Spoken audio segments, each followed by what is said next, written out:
নোয়াখালী জেলার সেনবাগ উপজেলার ৭ নং মোহাম্মদপুর বিএনপি ও অঙ্গ সংগঠনের উদ্যোগে ৬ মার্চ সন্ধ্যায় ইফতার মাহফিল ও দোয়া অনুষ্ঠিত হয়।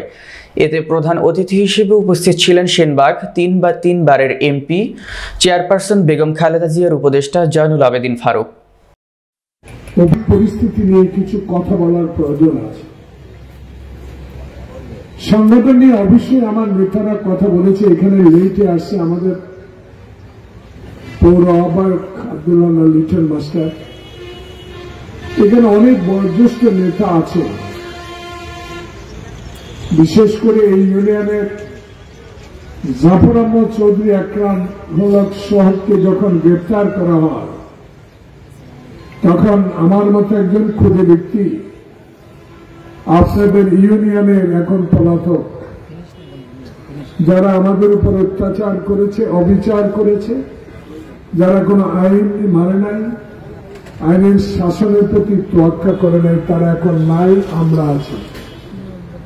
আমি একটা অনুরোধ করেছিলাম যে বৃদ্ধ বয়স অনেক অসুস্থ, রাতের অন্ধকারে তাকে গ্রেপ্তার করার কোনো দরকার নেই।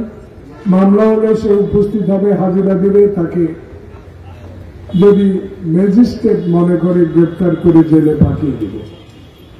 দুঃখের বিষয় সেদিন জাফরকে পুলিশের হাত থেকে নিতে পারেনি। যে এই কথাটি বলার অর্থ এই, আগস্ট মাস শেষ, আজ 7 মাস এই সরকার ক্ষমতায়। এই সরকার কার সরকার? 18 কোটি মানুষের সরকার। এই সরকার কারো ব্যক্তিগত সরকার নয়। এই সরকার মুগ্ধ এবং খোকন সহ অগণিত মানুষের রক্তে অর্জিত এই সরকার। এই সরকারের দায়িত্ব হল আমার ভোট আমি দিব, সুষ্ঠুভাবে কেন্দ্রে যাব, আমার পছন্দের শহীদ লোককে ভোট দিব, আমার পছন্দের মার্কাকে আমি ভোট দিব।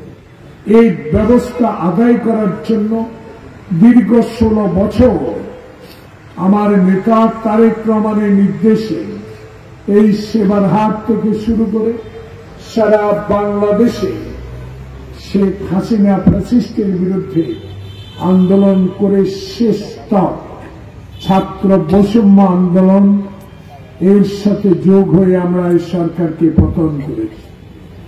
আজকে তাই এই সরকারের দায়িত্ব শুধু একটি নয়, এই সরকারের দায়িত্ব সকল আন্দোলনরত রাজনৈতিক দলের মতামত নিয়ে আগামী জাতীয় সংসদ নির্বাচন দেওয়া। কিন্তু আমি একজন তৃণমূল পর্যায়ের রাজনৈতিক কর্মী, সেনবাগে 25 বছর সংসদ সদস্য ছিলাম।